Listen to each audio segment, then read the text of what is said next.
Uma pequena reflexão hoje, meus irmãos, sobre a parábola do semeador,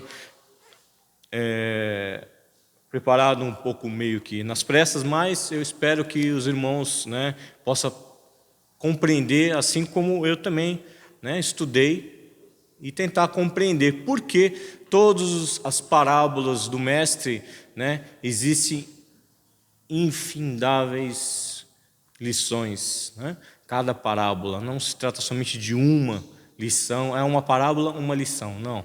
São várias lições dentro de cada frase contidas nas parábolas do mestre. A parábola do semeador foi um marco na vida, no ministério de Jesus. Foi quando ele decidiu realmente passar os seus ensinamentos somente por parábolas mesmo. Antes ele se utilizava de ditos parabólicos, que era um pouquinho diferente. Então, faz todo o ensinamento do mestre. Essa parábola é breve, nós vamos meia hora, 40 minutos no máximo, é impossível a gente esmiuçar uma parábola tão rica como essa. Eu vou pegar somente um item, para a gente poder refletir um pouquinho a respeito disso, tá legal? Eu vou ler aqui a parábola, ela está anotada no Evangelho de Mateus, capítulo 13, versículo 3 a 8. Naquele dia, saindo Jesus de casa, sentou-se à beira do lago de Genezaré, e reuniram-se perto dele grandes multidões, de modo que subiu numa barca e aí se sentou. O povo todo ficou de pé na praia. Então ele lhes falou muitas coisas em parábolas e dizia: Eis que o semeador saiu para semear. Enquanto lançava as sementes, algumas caíram ao longo do caminho, e vieram as aves do céu e logo as comeram. Outras sementes caíram em terreno pedregoso, onde não havia muita terra, brotaram depressa, porque a terra não era profunda, e tendo saído o sol, queimaram-se e, como não tinha raiz, secaram. Outras caíram entre os espinheiros, e cresceram os espinheiros e as sufocaram. Outras caíram em boa terra, e davam fruto, uma deu 100, outra deu 60 e outra deu 30. Quem tem ouvidos, que entenda. O mestre era muito sábio, Galiléia era um território agrícola praticamente, então sempre ele utilizava sobre agronomia para passar as suas parábolas, Assim, o compreendimento era geral, indiferente da casta, da posição social de cada pessoa, morador naquela época. Jesus sempre se utilizava da natureza de uma maneira tão sublime, tão maravilhosa, que, vejam bem, 2000 anos e ainda seus ensinamentos estão como ontem, nos falando aos ouvidos. Sempre fazem o sentido correto da palavra.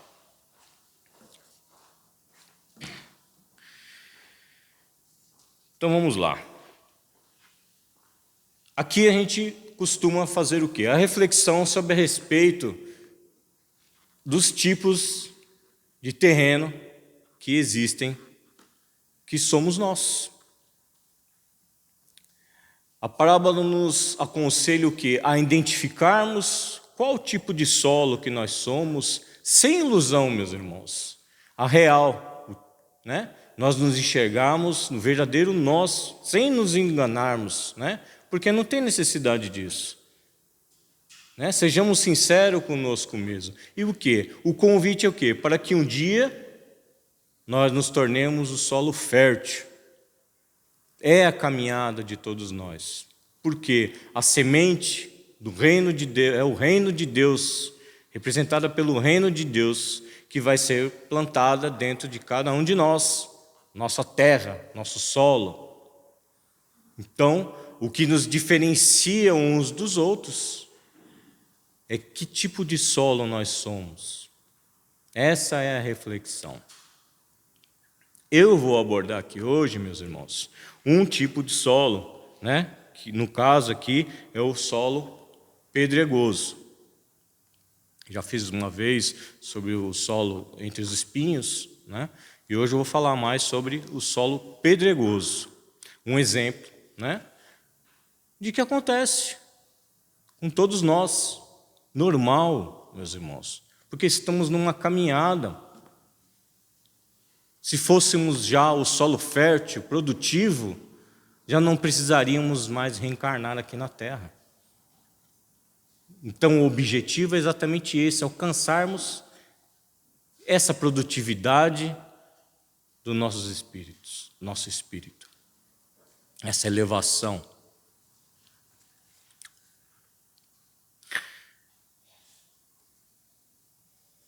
Bom, eu vou ler de novo então. Outras sementes caíram em terreno pedregoso, onde não havia muita terra. Brotaram depressa, porque a terra não era profunda, e tendo saído o sol, queimaram-se e, como não tinham raiz, secaram, morreram. É representado o quê? Para aqueles que receberam a boa nova, os ensinamentos de Jesus, mas não tiveram preparo espiritual para passar, para superar as dores, as tribulações da vida, secaram-se. Por quê? Aqueles que foram semeados nos lugares pedregosos, ele diz aqui, é quem ouve a palavra e logo recebe com alegria, aquele entusiasmo, vamos fazer a diferença no mundo, é Jesus ao meu lado, né? Mas ainda não tem a raiz profunda dentro do Evangelho, que a gente pode até simbolizar aqui como um pouco de estudo, de leitura, ou até mesmo assistindo estudos sobre o Evangelho, criando conhecimento, que o próprio Mestre nos alertou, conhecimento, conhecereis a verdade e a verdade vos libertará. Então, se a pessoa vê a alegria, a empolgação do que o Evangelho traz para nossas vidas, só que se ela não se aprofunda, ela não cria raiz, ela perde. Então, fica de pouca duração, aquela alegria momentânea, aquela empolgação momentânea. Aí quando chegam as dificuldades novamente, porque enquanto estamos bem, meus irmãos, tudo é alegria, tudo é fácil. Mas quando começa a aparecer as dificuldades, aí nós somos convidados a testemunhar o que aprendemos, o que escutamos, né? Colocar em prática tudo que nós ouvimos e nos desanimamos. Falar, mas agora que estava indo tão bem. Então é de pouca duração, e sobrevindo a tribulação ou a perseguição por causa da palavra, logo se escandaliza.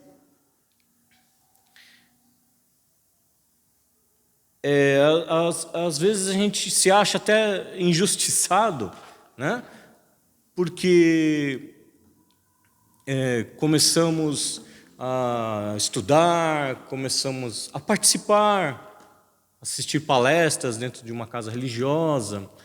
Algumas pessoas até se aprofundam, temos até grupos de estudo aqui na casa sobre mediunidade, temos online o estudo sistemático da federação, mas nós, né? Nós somos imediatistas, infelizmente. Então nós estamos frequentando 1, 2, 3 anos uma casa religiosa, 4 anos estudando e assistindo palestra e recebendo passe e aplicando passe e não muda. A gente continua tendo as mesmas tribulações na vida, as mesmas dificuldades. E, por vezes, acabamos até desenganando de Jesus, de Deus. Fala, não, eu não estou sendo assistido, não é possível, eu estou fazendo tudo certo, né? Com alegria, com vontade. E por quê? Lembremos, meus irmãos, é tudo a longo prazo. Não podemos ser imediatista. Não podemos fazer um tratamento espiritual e achar que amanhã todos os nossos problemas estaremos resolvidos. Não é assim que funciona. Nós somos seres milenares. Como queremos resolver nossos problemas da noite para o dia? De 1 ano, em 5 anos, em uma existência? Não é assim, meus irmãos. O trabalho é árduo, mas é benemérito. Por quê? É todo dia a gente faz um pouquinho, melhora um pouco. Ao longo dos anos vai fazer uma grande diferença. Até o ponto de que uma hora não nos importaremos com as dificuldades, pois vamos compreender que elas estão ali exatamente cumprindo com a função delas, que é nos ensinar, que é nos oportunizar o resgate de erros passados. Então não podemos desanimar, largar do Evangelho, largar da casa, largar dos estudos, por conta de que achamos que não está resolvendo nossos problemas. Não, meus irmãos, as coisas começam a se resolver com o tempo. Falando aqui particularmente, me aconselharam a não falar coisas pessoais, mas vou falar uma só. Dentre tantos e tantos problemas que eu tenho na minha vida, só um deles, que me afligia muito, demorou mais de 5 anos, eu me aprofundando, me estudando o Evangelho para tentar compreender o porquê. Entende? Então, é o esforço, meus irmãos, é o ânimo, lembrar que o Cristo nos consola sempre. E o Espiritismo, graças a Deus, nos explica tudo isso, todas as dificuldades, todas as tribulações, tudo que temos, a necessidade de passar. O que seria da vida se fosse tão fácil? O que aprenderíamos?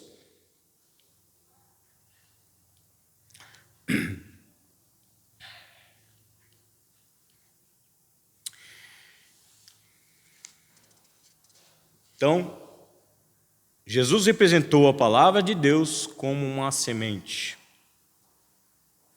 implantada dentro de nós. Então, que solo nós queremos ser? Qual adubo nós iremos aplicar em nossa terra? Qual tratamento faremos diariamente para que um dia a gente possa ser o 4º caso aqui, que é o solo fértil, produtivo, de 1 para 100, 1 para 30.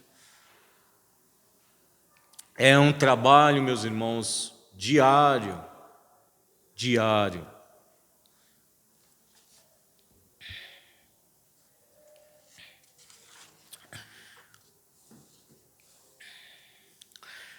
Reparemos que a parábola tem 2 momentos, o da sementeira e o da colheita, que é a irrupção do reino de Deus dentro da criatura, que é a implantação do reino de Deus dentro da criatura.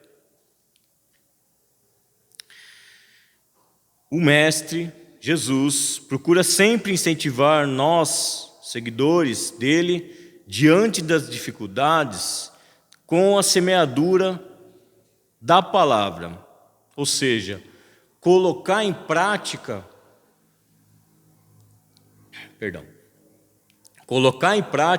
aquilo que nós estudamos e aprendemos. Colocar em prática. Por quê? É um incentivo que temos para exteriorizar o Evangelho. Porque só aprender, meus irmãos, só adquirir o conhecimento não vai nos trazer tanto benefício quanto executar o que sabemos. Aí se trata da sabedoria humana. O conhecimento a gente adquire, a sabedoria é botar em prática aquilo que a gente sabe. Marcelo, eu sei tão pouco do Evangelho. Sabe? Pouco? Sei. Ótimo. Então põe em prática o que você sabe. Toda hora, todo dia, todo instante. Nos seus atos, nas suas palavras e nos seus pensamentos. Aquele pouco que você sabe. Não precisa saber a Bíblia da primeira à última página. O que nos vai fazer grande diferença é o quanto nós conseguimos praticar. Praticar. É isso que vai nos trazer a consolação das nossas aflições. Não a resolução dos problemas, mas sim o consolo necessário, meus irmãos, para saber que o que estamos passando é porque necessitamos passar, não é castigo de Deus, é necessidade.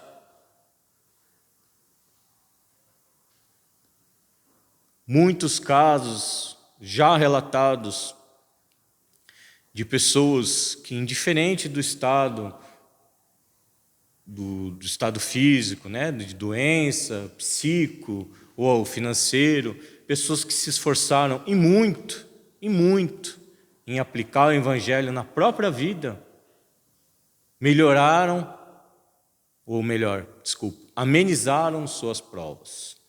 Né? Amenizaram, não sanaram, mas amenizaram pelo trabalho do Evangelho na vida, colocando em prática.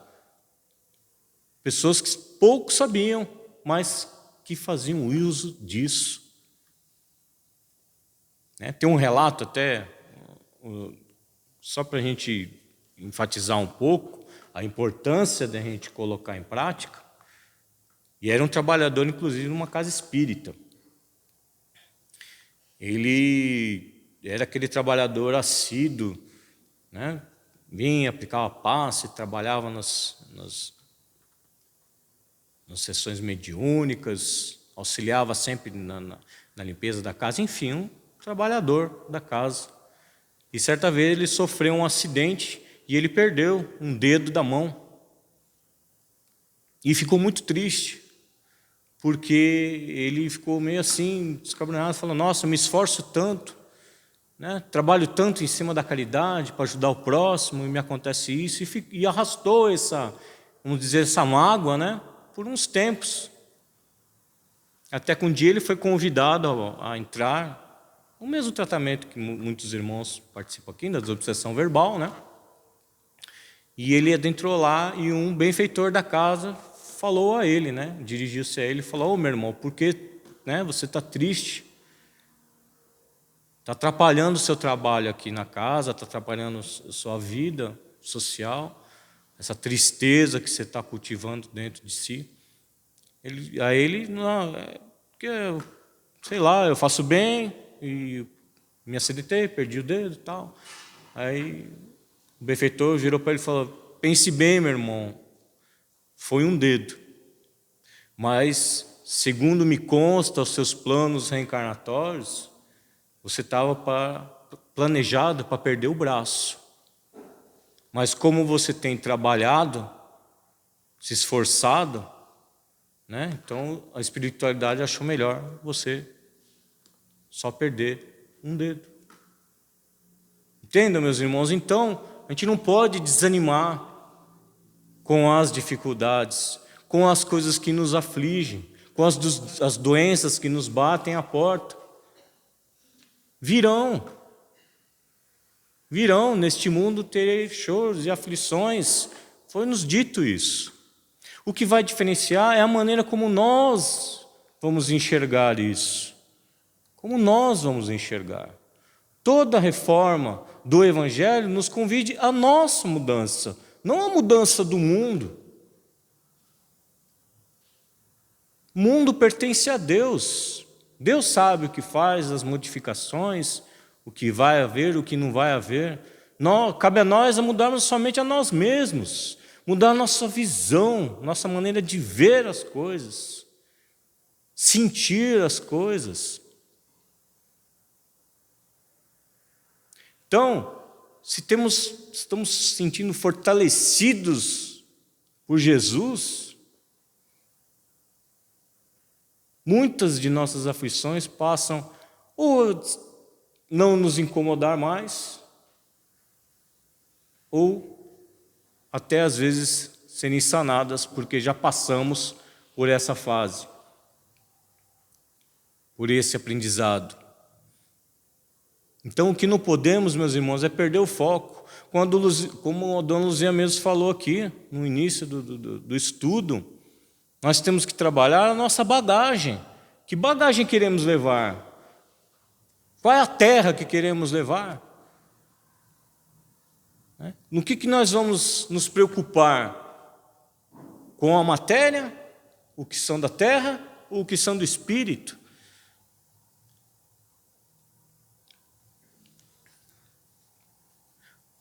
Sempre teremos, meus irmãos, dificuldades, sempre. Infelizmente, ou felizmente, porque estar encarnados na terra é uma bênção. A fila é grande. Se os irmãos soubessem a quantidade de espíritos que estão na cidade querendo reencarnar e não estão recebendo essa bênção, os irmãos vão falar.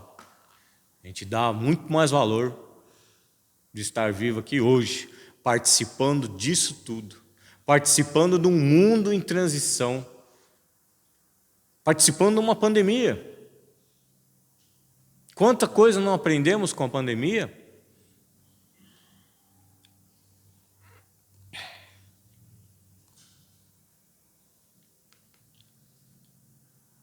Então é a semeadura da palavra, ainda que, reparemos, aos olhos humanos, muitos trabalhos pareçam inúteis e infrutíferos.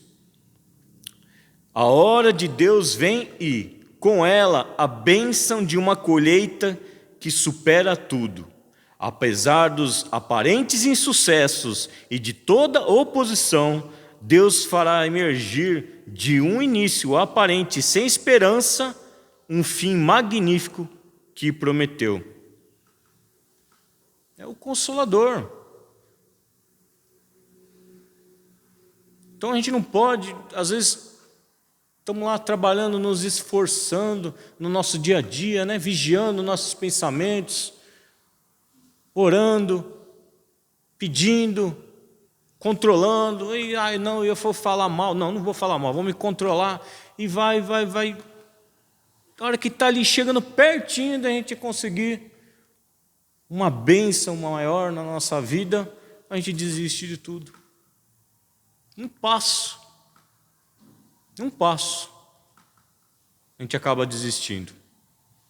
Acaba achando que Jesus não está nos acompanhando e que Deus não está olhando por nós.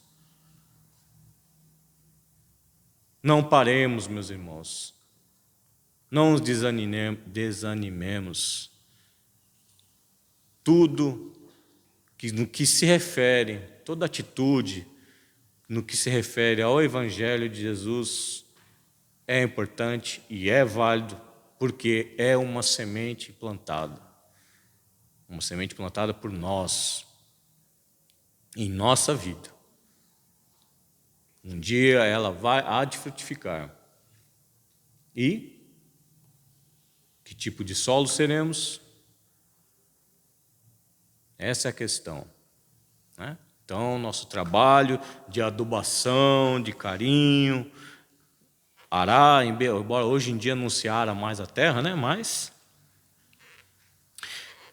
ele aqui adverte, é evidente que a palavra semeada deve sempre estar acompanhada da exemplificação, como ensinou Jesus, para sensibilizarmos aqueles com os quais nos relacionamos e a quem desejamos passar os valores espirituais.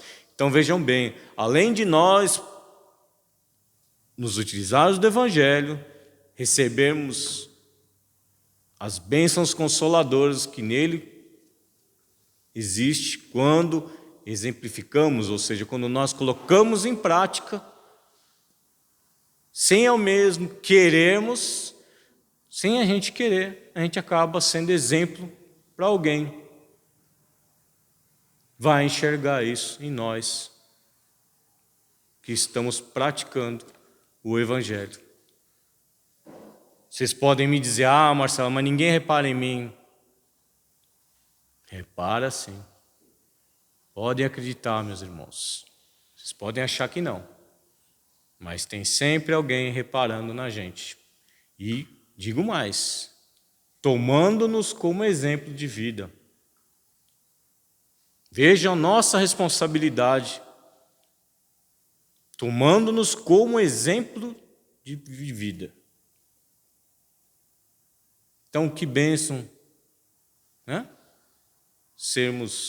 Aplicarmos o Evangelho e exatamente esse observador enxergar isso e também seguir, passar o exemplo adiante, né? Porque não se trata somente de nós, meus irmãos, não moramos sozinhos, não vivemos sozinhos, nós vivemos numa sociedade, tudo que fazemos, falamos e ouvimos gira em torno de todos.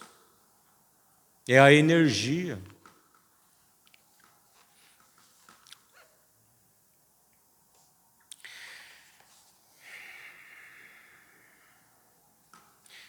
Aqui o convite também para nós refletirmos com o estudo.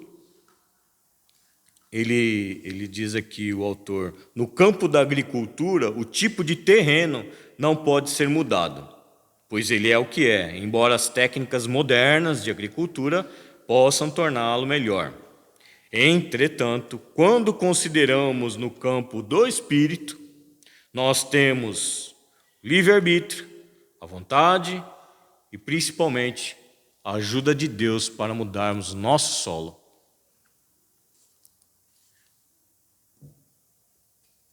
Então, não estamos sós. Vejam bem, quem torce por nós? Deus nos ajuda sempre, mas contamos o quê? Com a nossa vontade. Nossa vontade. Ninguém vai impor a gente, não. Não tem como. Aí aqui ele relembra o que eu disse anteriormente. Assim, essa parábola também nos fala do nosso livre-arbítrio. O que queremos para nossas vidas? O que queremos para nossas vidas? Que tipo de solo espiritual nós somos e que tipo de solo nós queremos ser? Primeiramente, precisamos avaliar que tipo de solo nós somos. Eu disse no início, né? Nós precisamos fazer uma viagem ao nosso mundo interior e refletir sobre a nossa condição espiritual. Quem nós somos? Como nós somos? O que nós pensamos? O que nós falamos? O que nós vemos? Com que olhos nós vemos as coisas? É a autoavaliação. Santo Agostinho mesmo nos aconselhou sempre. Faça sempre, antes de dormir, uma perspectiva do que fizeste pelo dia, de bom e de ruim, e aquilo que deixaste de fazer de bom. Não só o que fez de bom ou de ruim, mas aquilo que você deixou de fazer, teve a oportunidade de fazer de bom, mas não fez. E para que não falhe no dia seguinte. Por quê? Quando a gente acha que a gente já está elevado, meus irmãos, a gente é um espírito já purificado, eu vou ser sincero, isso é ilusão. É ilusão, meus irmãos. A gente tem uma caminhada até chegar ao dedinho do pé de Jesus. A gente não pode se iludir. Por quê? Quando a gente se ilude, aí para justificar essa ilusão a gente cria outra ilusão e vai querendo enganar nós mesmos até chegar uma hora que nós não podemos suportar as nossas próprias ilusões e gera o quê? Sofrimento, aflição, mais aflição ainda. Porque a gente percebe que a gente não é aquilo que a gente achava que era. Então a gente tem que ser bem claro conosco mesmo, não precisa falar para ninguém. Olha para o espelho e conversa com nós mesmos.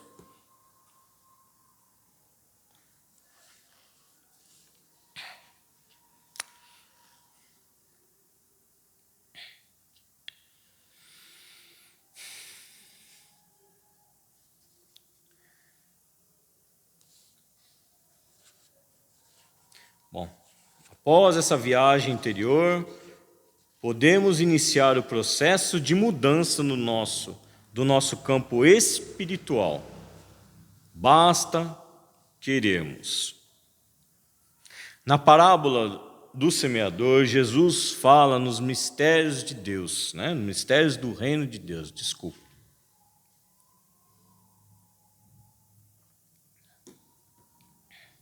Quais mistérios são esses? Ele diz aqui, ele não é externo, mas interno. Não é conquistado com os valores, nem com o aplauso ou com as reverências do mundo. Não é conquistado por meio de lutas e guerras, mas sim com a humildade e a caridade. É conquistado nesta vida e não após a passagem do túmulo. A nossa conquista é invisível e feita mediante serviço ao próximo. Então vejamos quais são os mistérios que guardamos em nós, meus irmãos, em nós. Façamos sempre a nossa autoanálise. Acreditem, meus irmãos, a gente acha muita resposta olhando para dentro de nós mesmos. Não precisa voltar lá para saber de vida passada, nem nada disso, não. Basta olhar para dentro de si, meus irmãos, com clareza, com sinceridade, com amor. Olhar para nós mesmos com amor. Se amar ao próximo como a si mesmo. A gente tem que se amar. Tem que se aceitar do jeito que é. E quando identificar, a gente procura corrigir. Do dia para a noite? Não. De um dia para o outro, de um ano para o outro. E quem sabe, se for mais dificultoso, de uma encarnação para outra. Mas o importante é a gente se esforçar. A gente se empenhar. Porque nós seremos os maiores beneficiados de tudo isso. O que Deus quer de mim? Por que Ele me trouxe aqui? É isso. Para a gente se melhorar, para a gente se verticalizar o espírito, se tornar um anjo um dia, auxiliar cada vez mais o irmão que está ao nosso lado. Deus nos criou para isso, para sermos luz. Ninguém nasceu para ser mariposa, meus irmãos, para ficar seguindo a luz. Nós nascemos para nos tornarmos um ser de luz. Mas isso requer trabalho, esforço, dedicação e principalmente o Evangelho de Jesus. Prestemos muita atenção, meus irmãos, no que semeamos, porque a colheita é certa e é obrigatória. E que tipo de solo nós queremos ser? Vale sempre a lembrança. Que tipo de solo queremos receber a semente do reino de Deus em nosso espírito? Que Jesus nos abençoe. Agradecendo sempre a Ele a oportunidade de estarmos aqui hoje, em alegria, em coração, recebendo as bênçãos do Evangelho e de todos esses fluidos amorosos que pairam neste ambiente, aliviando sempre nossas aflições, nossas dúvidas. Que esse amor que cobre a multidão de pecados possa sempre ser presenciado, sentido pelos nossos corações, na certeza de que um dia também conseguiremos alcançar a nossa tão felicidade, a nossa paz tão almejada. Que o Evangelho possa sempre nos guiar e proteger dos males da vida, consolando-nos sempre, despertando-nos para nosso futuro, nossa encarnação. Obrigado, Jesus, por nos ensinar, nos exemplificar tudo sobre nossas vidas. Rogamos sempre, Senhor, a Tua presença ao nosso lado, que por vezes sabemos que carregou-nos em seu colo. Nós te agradecemos e rogamos ser dignos e merecedores de todas as bênçãos recebidas durante nossas vidas até o presente momento. Muito obrigado por tudo, por hoje e sempre. Que assim seja. Muito obrigado, meus irmãos, muita paz e muito boa noite.